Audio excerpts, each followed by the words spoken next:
friends, let's continue our series.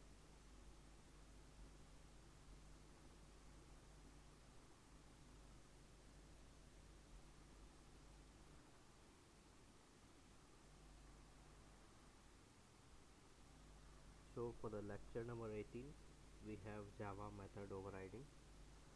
From now on, we will be using the VS Code. We will be learning about the properties and we will also be diving into the code in the VS Code itself. So let's begin. Java method overriding. What's the definition?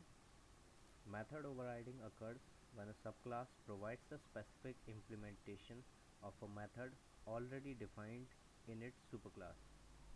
What this means?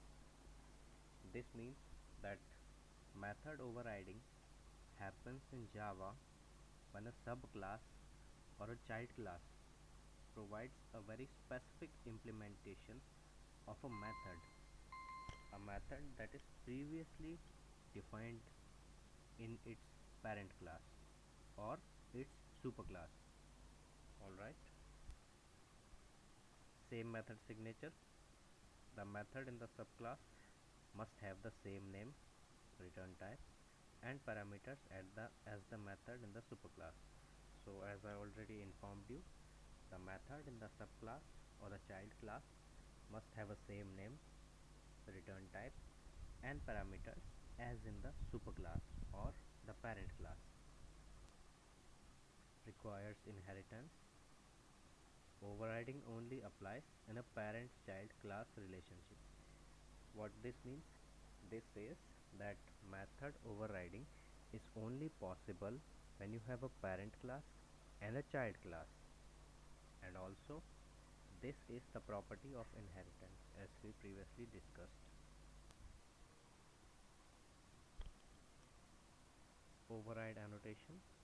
Using @override is recommended to make it clear that a method is being overridden and to catch errors at compile time. So friends, when we use @override notation, it is mandatory that we use it when there is a method overriding. Alright, and whenever you see a @override, you have to understand that a method is being overridden. This can also be used to catch errors at compile time. We will discuss about that later as well. Cannot overwrite. Methods declared as final. Static methods which are hidden and not overridden. Private method, they are not inherited.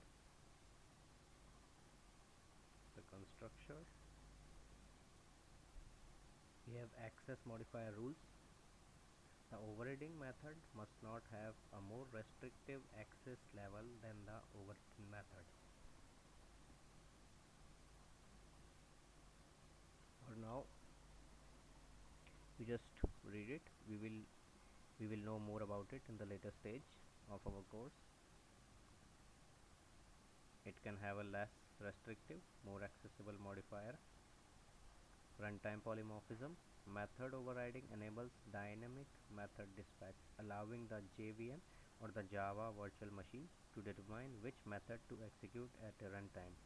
So basically what this means is it is following the polymorphism property, and the method overriding enables the dynamic method dispatch, which means it allows JVM to decide which method to execute, as the method do have the same name, but because of the overridden property,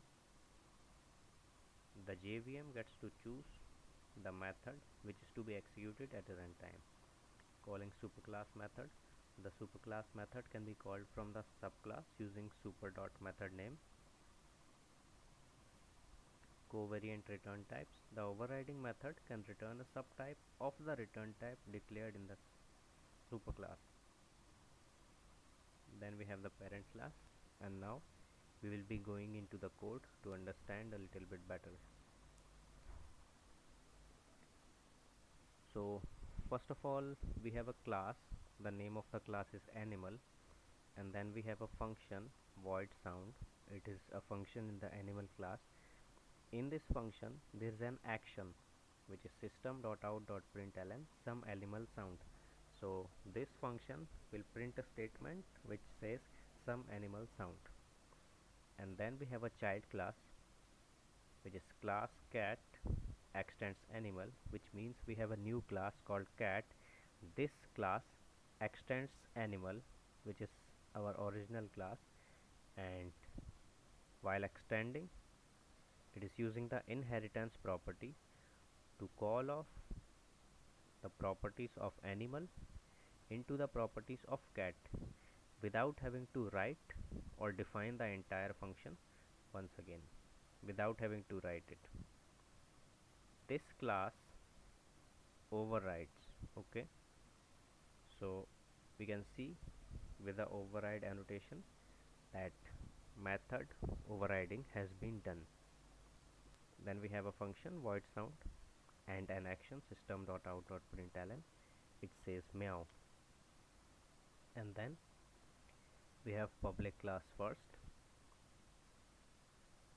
We have public static void main string args, which is the default in every Java program.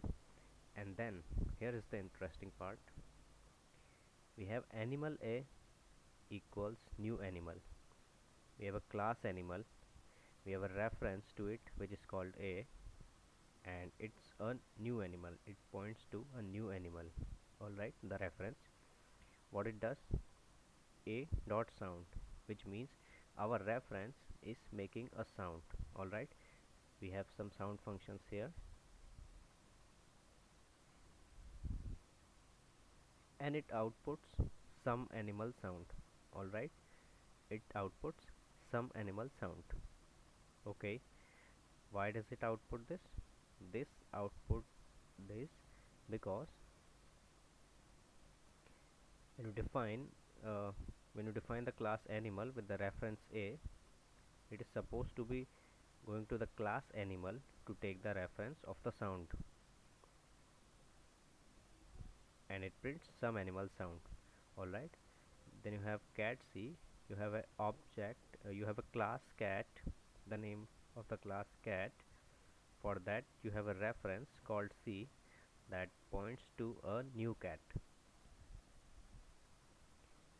Once the c dot sound function is implemented, which means this c, the reference that we made, the reference that we made does a function c dot sound, and the output is meow. And why is that? That is because in here, when the cat c is called and it makes a sound, we go to the class cat, we see it extends the class, and we see it overrides. So once it overrides the previous class, the parent class, it overrides the function, it overrides the sound function. And once the overriding is done, once the overriding process is done, it has now overridden it, and it will follow a new function with the same name. And what does this function do? This function does c dot sound, which is c dot sound in here, and it prints meow. Hence the output is meow. Hope I was clear to explain you, and thank you for watching the video.